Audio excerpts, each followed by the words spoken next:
Far from the swirling political turmoil and the suffocating despair that gripped the royal halls, where whispers of betrayal echoed through marble corridors and shadows clung to every corner, in the highest, most windswept reaches of Orphan, there existed a remote village, its rooftops battered by relentless gales and its paths carved from ancient stone.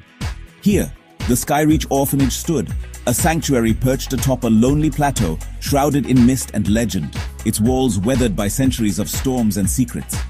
Within these walls lived a young orphan named Ryan, a boy whose eyes shimmered with the quiet wonder of someone who had never known the world beyond the clouds. He would often press his face to the cold glass, watching the endless sky, his imagination soaring far above the mountain peaks. Ryan's world was small but filled with gentle kindness, the laughter of children echoing through stone corridors, the patient guidance of monks who watched over them like guardians of the wind.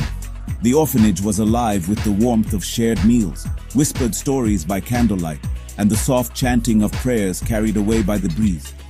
He was a quiet, introspective soul, often found sitting alone on the edge of the plateau, his legs dangling over the dizzying drop, his thoughts as deep and mysterious as the valleys below. He was unaware of the well of courage that lay dormant within him, hidden beneath layers of uncertainty and longing. Ryan felt an inexplicable bond with the wind itself. He would spend hours watching the clouds race across the sky, their shapes shifting and dissolving in the ever-changing light. The wind, sometimes gentle and sometimes fierce, seemed to speak to him in a language older than words, brushing against his skin and tugging at his hair as if urging him to remember something long forgotten. Of his parents, he remembered nothing. All he possessed was a small, intricately carved locket, its surface etched with symbols he could not decipher. Its weight a constant reminder of a past lost to the mists of time. Sometimes late at night, he would trace the patterns with his finger, wondering if the locket held the answers to questions he dared not ask. One fateful day, as Ryan trained with the monks in the open courtyard, the sky darkened without warning. A chilling shadow swept across the plateau, blotting out the sun and sending a shiver through every heart. The wind, once playful, now howled with a warning that set every nerve on edge. From the darkness emerged an Umbreth, a monstrous beast woven from pure shadow, its soulless eyes burning with malice, claws dripping with a darkness that seemed to devour the very light around it. Its form shifted and writhed as if it were made of living nightmares, and its presence chilled the air to ice. The Umbreth was no ordinary creature. It was a living nightmare, a manifestation of the growing imbalance poisoning the land of Nadaka. Its arrival was a harbinger of doom, a sign that the ancient protections were failing and that darkness was seeping into the world. With a bone-chilling roar, the beast lunged at the children, its echo reverberating across the plateau as panic erupted like a storm. Children scattered in every direction, their cries lost in the wind, while the monks shouted for order, their voices trembling with fear. The monks, their robes billowing in the rising wind, summoned their mastery of wind magic, hurling gusts and barriers in a desperate attempt to shield the children. Their chants rose above the chaos, weaving invisible walls of air, but the beast pressed forward, relentless and hungry. But the Umbreth's form was like living smoke. Every attack was swallowed by its shadowy mass, the light and wind vanishing into its depths. The monk's magic, so powerful against mortal threats, seemed useless against this creature of pure darkness. Chaos reigned as children scattered, their cries lost in the howling wind, and for a moment, it seemed the orphanage would be consumed by darkness. The air was thick with fear, and hope flickered like a candle about to be snuffed out. In that desperate instant, something ancient and powerful stirred within Ryan.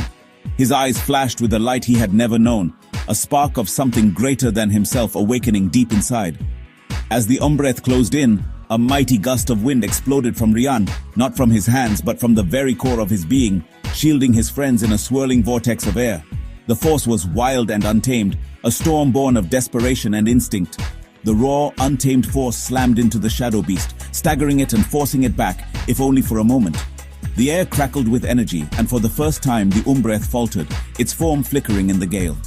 At that moment, the locket around Ryan's neck began to glow with a soft golden light, its radiance cutting through the gloom like a beacon. The symbols on its surface shimmered, casting strange patterns on the ground.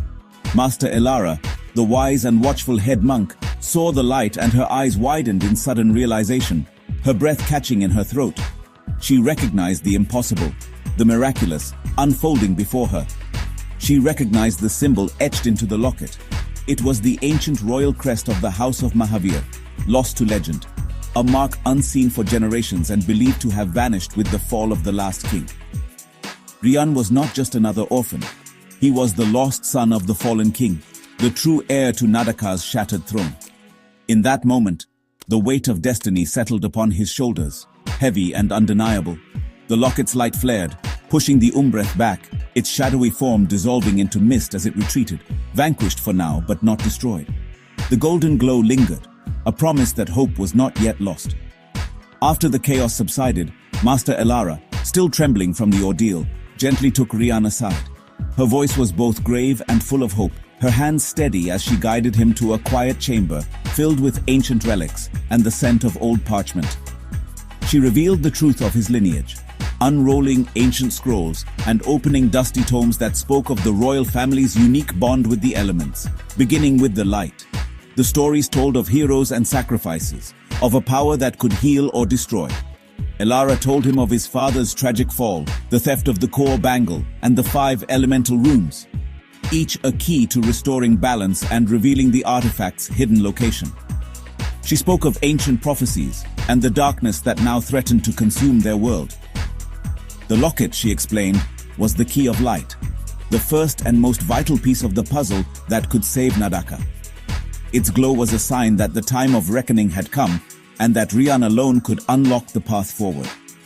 For the first time in many years, hope flickered in Master Elara's eyes, her gentle smile a beacon in the aftermath of darkness. She placed her hand on Rian's shoulder, her faith in him unwavering. Though overwhelmed by the truth, Rian's resolve hardened. He accepted the destiny that had been thrust upon him, his heart burning with newfound purpose and a fierce determination to protect those he loved. No longer just an orphan, Rian became the only one who could seek the runes, restore the core bangle, and heal his broken homeland.